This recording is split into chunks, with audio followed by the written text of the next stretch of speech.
Today we are working Psalm 144. In traditional psalm magic, Psalm 144 is frequently utilized to extract good from any situation, and it's interesting that it's also used to heal a broken arm. Today I want to use Psalm 144 to break through any perceived limitations. So wherever we feel like we have a limitation and that we can't overcome, we can use Psalm 144 to break through that limitation. The way we work psalm magic is very simple and very effective. We take the psalm in question and we read it out loud all the way through once without stopping. We call this an incantation. After we've finished with the incantation, we go back through the psalm and we consider each verse in turn. And while we're considering each verse, we try to dig and see if there's some hidden meanings there that make themselves known to us. And those hidden or occult meanings in the psalm are what we call magic seeds. And by considering these meanings and digging and finding these magic seeds, we are planting those seeds in the depths of our mind, which are like fertile ground. And then those seeds take root, they grow, they blossom forth, and then they bear fruit after their kind. And that's exactly what we're going to do together, you and I, right now with Psalm 144. Blessed be the Lord my strength, which teacheth my hands to war and my fingers to fight, my goodness and my fortress, my high tower and my deliverer, my shield and he in whom I trust, who subdueth my people under me. Lord, what is man that thou takest knowledge of him, or the son of man that thou makest account of him? Man is like to vanity, his days are as a shadow that passeth away. Bow thy heavens, O Lord, and come down, touch the mountains, and they shall smoke. Cast forth lightning, and scatter them, shoot out thine arrows, and destroy them. Send thine hand from above, rid me, and deliver me out of great waters, from the hand of strange children, whose mouth speaketh vanity, and their right hand is a right hand of falsehood. I will sing a new song unto thee, O God. Upon a psaltery and an instrument of 10 strings will I sing praises unto thee. It is he that giveth salvation unto kings, who delivereth David his servant from the hurtful sword. Rid me and deliver me from the hand of strange children, whose mouth speaketh vanity, and their right hand is a right hand of falsehood. That our sons may be as plants grown up in their youth, that our daughters may be as cornerstones polished after the similitude of a palace. That our garners may be full, affording all manner of store, that our sheep may bring forth thousands and 10,000s in our streets. That our oxen may be strong to labor, that there be no breaking in nor going out, that there be no complaining in our streets. Happy is that people that is in such a case. Yea, happy is that people whose God is the Lord. All right, so we are taking our limitation in mind now, and we're ready to break through it. Starting out with, blessed be the Lord my strength. Now remember that in psalm magic, no matter what it is, whether it's the Lord, which is the tetragrammaton, or God in the Psalms, which is the Elohim, they symbolize for us the one power of the universe. And just because it's one power doesn't mean that there aren't many expressions.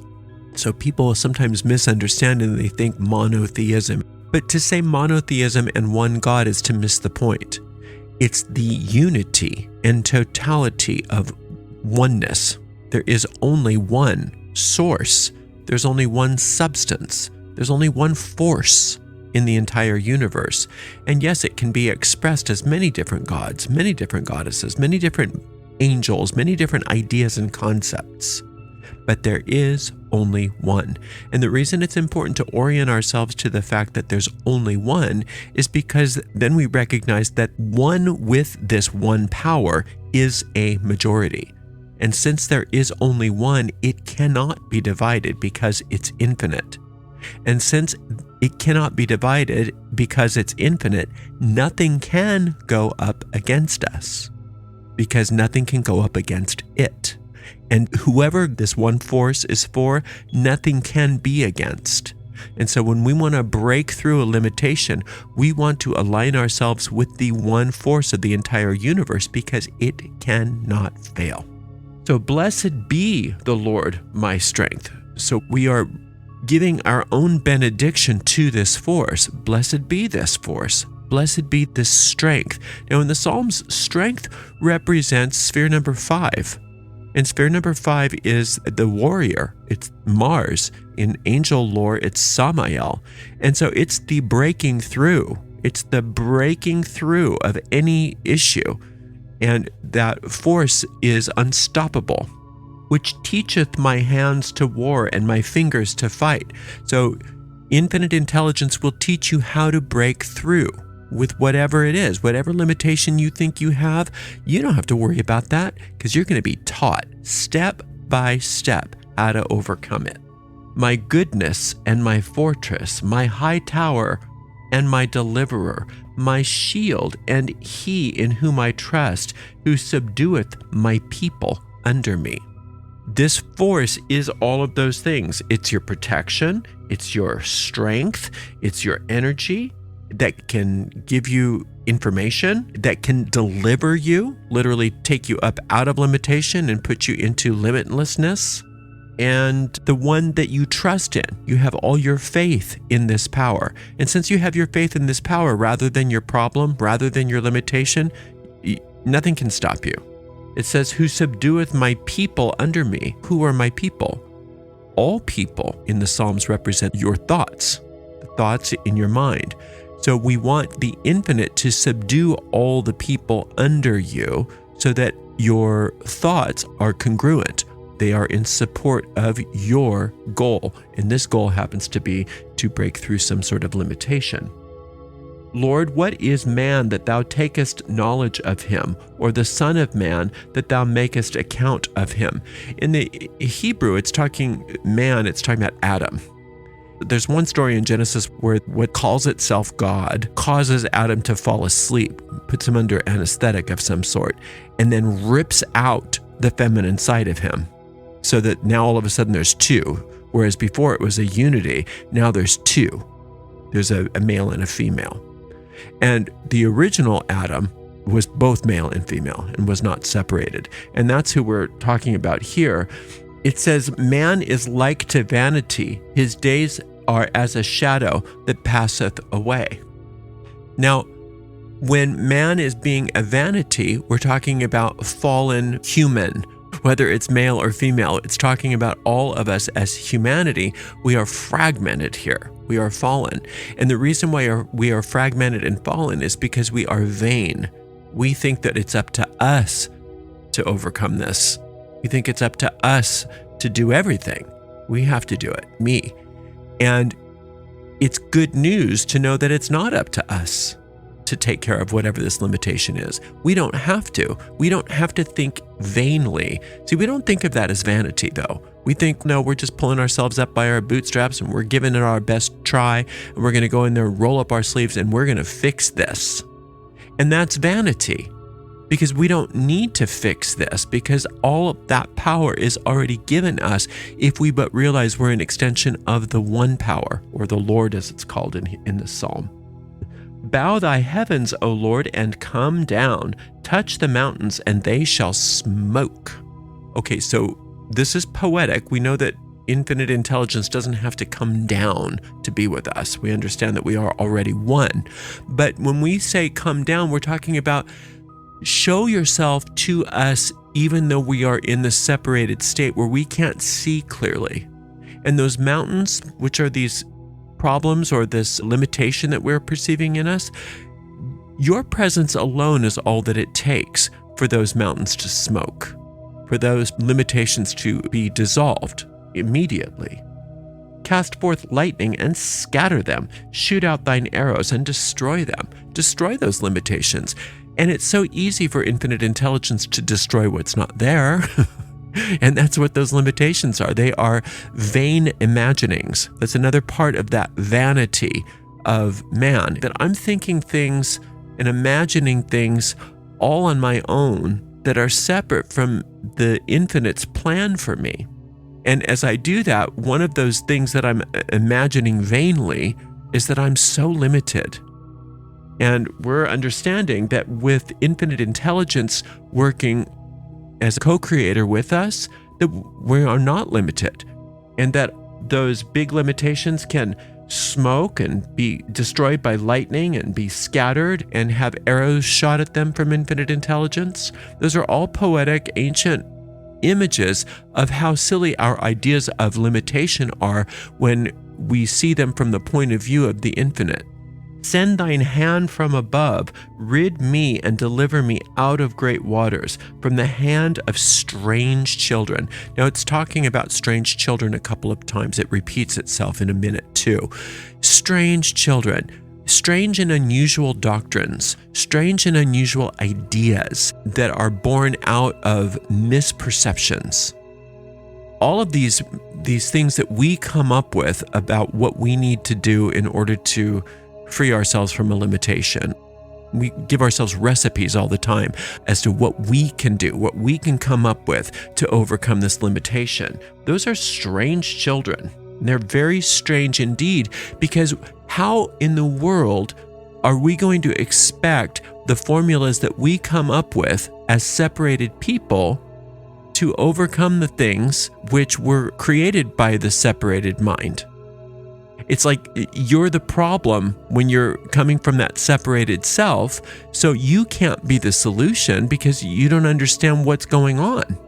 You have to reach outside of the thought system. So instead of going to strange children for your salvation, you go to the source for your salvation.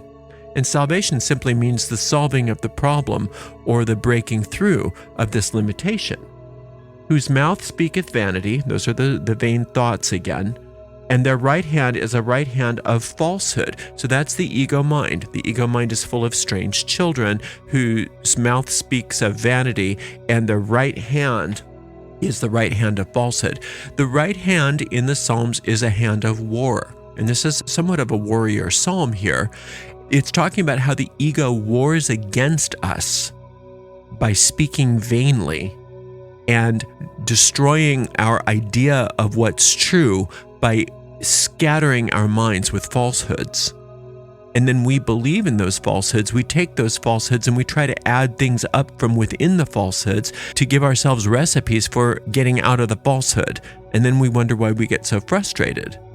And it's saying that we don't need to do that. In fact, you're working in vain when you do that. Instead, you need to turn away completely from the thought system that is creating this idea of limitation and allow infinite intelligence to do its will through you.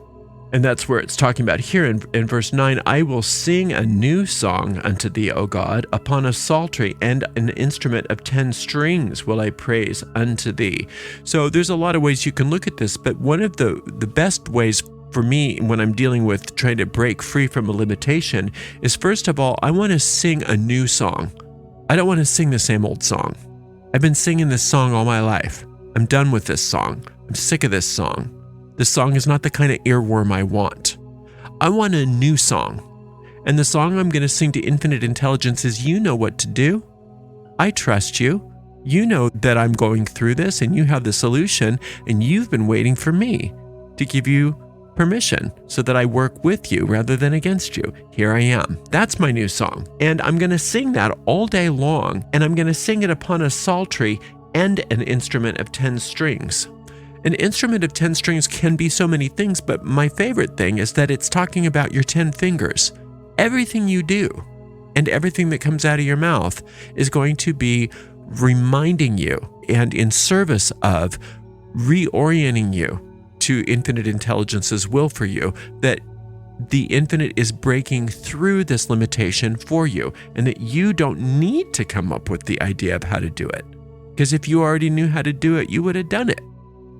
It is he that giveth salvation unto kings, who delivereth David his servant from the hurtful sword.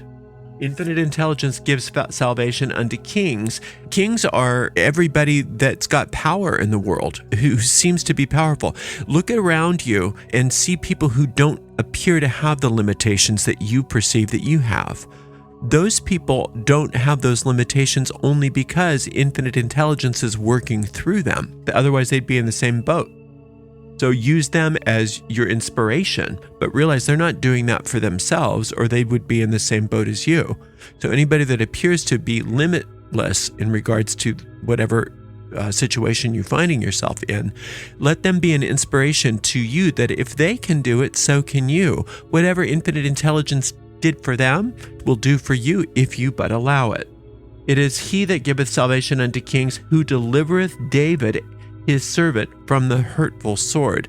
David is your own heart chakra, your own ability to love infinite intelligence and to work for infinite intelligence and to serve infinite intelligence. And when you do that, the hurtful sword, the problems that you have, evaporate because infinite intelligence takes care of you, because you're doing what you're here to do. You're using your mind, you're using your body, you're using your intentions for things that are holy. And when you reorient yourself toward infinite intelligence's will for you, then you have that feedback loop where good begets good, begets good, begets good. Now think in terms of David not as a person in history, but as a character. And the story of the character is that David was a king and wrote all these psalms. Now, if you look in the Bible, David was not perfect. David messed up more than didn't, but was so committed and single-minded as far as getting his work done that infinite intelligence just glommed onto that and lifted him out of all of those problems, regardless of the fact that he wasn't a perfect person. And that's who you are. To the degree that you're willing to dedicate your life to infinite intelligence's purpose for you, and only you and infinite intelligence can decide what that looks like. But if you're working for infinite intelligence rather than for yourself, rather than for your ego, rather than trying to scheme and try to manipulate and try to figure stuff out for yourself, all of these limitations will be broken through for you, regardless of the fact that you make mistake upon mistake upon mistake. Welcome to the club.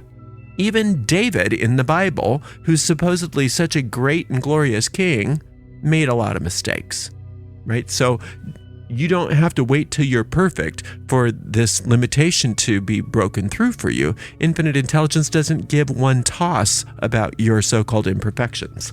Rid me and deliver me from the hand of strange children whose mouth speaketh vanity. That's a repeat.